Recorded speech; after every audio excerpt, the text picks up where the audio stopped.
Gonna start recording another video. All right, welcome back to another video. Today we're at our other barn, and as you can see, we're also got a big old area stacked full of pallets of all sorts of stuff. Tractor weights, gearboxes, wire, different stuff for a pump truck, more wire, different shanks and stuff like that. So we're also gonna be putting shelves here. There's gonna go a shelf right in between there, another one right there on this side of the door, and we'll be able to put all these pallets and stack them up nicely. All right, that's enough cleaning up for now. We got a second shelf up, and I think we have room for another shelf right here, so I ended up ordering another shelf. These shelves are from Uline, so I could just go online and order another one, so that's pretty nice and simple. But the purpose of today's video was not about cleaning up or anything like that. Today we need to turn on a few pivots, and I figured if y'all want to know more on how we irrigate our land, irrigate our crops and everything, this is the video you should watch. So I will be turning on 4 pivots, and I will be showing you what I have to do to turn all of them on, and I'll kind of let you go through the process of what we all have to do, and you get a little better understanding of how pivots work and stuff like that. I won't go into too much detail, but I'm gonna take my dirt bike here. My brother took the 4-wheeler, he turned on some other pivots, so I gotta take my dirt bike. So I won't be able to like film everywhere, because I gotta have 2 hands on the steering wheel, but I'll do my best what I can. So first thing that I gotta do is come to the pivot that I want to turn on, which would be this one right here. And I gotta make sure that that valve right there is open, so that all the water will flow into this pivot. And we have it set so that, because this is one section, together you have about 480, 500 acres. You have 4 circles, 1 on each corner, and then you have 1 tiny circle in the middle. And there's wells scattered out all over the place, and all the wells are all connected to the pivot. And in this case, all the pivots are also connected, so all the water will eventually flow into this pivot. There's not enough water here to water, say, 2 circles. Well, you could do 2 circles, but then you wouldn't have enough pressure to reach all the way to the end of each field. So we only have enough water here to water 1 pivot at a time. So all the water will flow into this pivot right here. And I just got to go around to all these wells, which there are about 28 of them. This field, or this section, probably has, I think it has the most wells on our entire farm, if I'm not mistaken. But we have these panel boxes here. Turn that on. It gives the well the pump and motor, or it gives the motor power, drives the pump. And now air should be coming out of here, which there is, but it's very small because there's only like a 3 horse in there. So that's going to take about 2 minutes, 2 to 5 minutes, depending on what size pump and motor is in there. Water will come up, flow into these pots, and the pots is underground. There's lines all over the place, and the lines will eventually come over here and start watering this field. So now we got 27 more wells to turn on.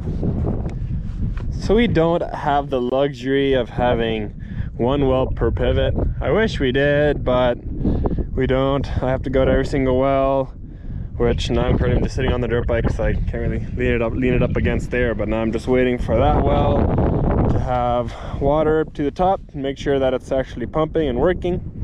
I do this to every single well. I have to sit here and wait until I know water is for sure flowing out of the well. Sometimes it can take up to a good 10 minutes. So what I'll do sometimes, which this is what I just barely did, I turned on this one, drove and turned on this one right here, which is like 100 yards that way, and then drove and turned on that one, and then I come back here because I know this well, because I know these fields very well, and I know where all the wells are, and I know that this well always takes very long. There it is, it just had water.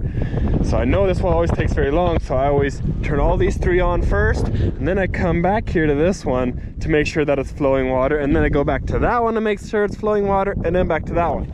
I have a whole system and routine. It's actually quite nice. I do it so often that it's become a habit, and I've gotten to know the wells so well. So you get used to it, turning on all the wells every time. And in a situation like this, I was going to turn on this well, but as you can see, this handle is down, showing that the electricity is off. And what we do around the farm here is, if a well is not working, if we have checked up on it and like we try to turn it on and it doesn't work, and we know it's not working, instead of trying to figure out if it's working every time when we turn on the pivots, we just flip this handle down. That lets us know that this well is not working, and we know that it's not working. We don't have to check up on it every time, and we just got to come here one of these days and fix it. And I don't know what's down the hole. I think there might be a 3-horse down the well, but one of these days, whenever it's not too cold, we might have to come and fix this one. All of the wells are now currently turned on, and since this pivot does not have a lot of water, this water that's all flowing into this pivot is going to take about an hour to an hour and a half until the entire pivot has water all the way to the end. So instead of sitting around here waiting for this pivot to pressure up, I'm going to move over to the next section right across over there, and I'm going to do the same thing over there that I just did right here. And it also looks like the wind is picking up a little bit. It's getting a little bit colder, but I'll manage. But yeah, I'm gonna go turn on those pivots over there now. And next on the list is to make sure every single one of these tips are open. So all along here you'll have different tips that spray. I'll take off this one if I can. Almost. Oh, well, I can't right now. But anyways, you can see the little blue thing right there. That's the tip. That lets a certain amount of water through to where it'll spray. Let me clean the lens off a little bit. You're getting wet. Anyways, so you'll have bigger sizes at the end, smaller sizes at the middle, just simply because on the outside it's obviously watering more than it is on the inner towers. So anyways, they can get closed, they can get clogged up with rust, maybe parts of bugs, I don't know, a little bit of moss maybe. They'll anyways get clogged up, so I gotta drive along here. Good thing I got the four-wheeler now. It's a little bit difficult to do this with a dirt bike since I have to wear this rain suit just so I don't get all so wet. Makes it a lot easier with the four-wheeler than with the dirt bike. So I'm gonna drive along here, make sure all the tips are open. Ah, there's one.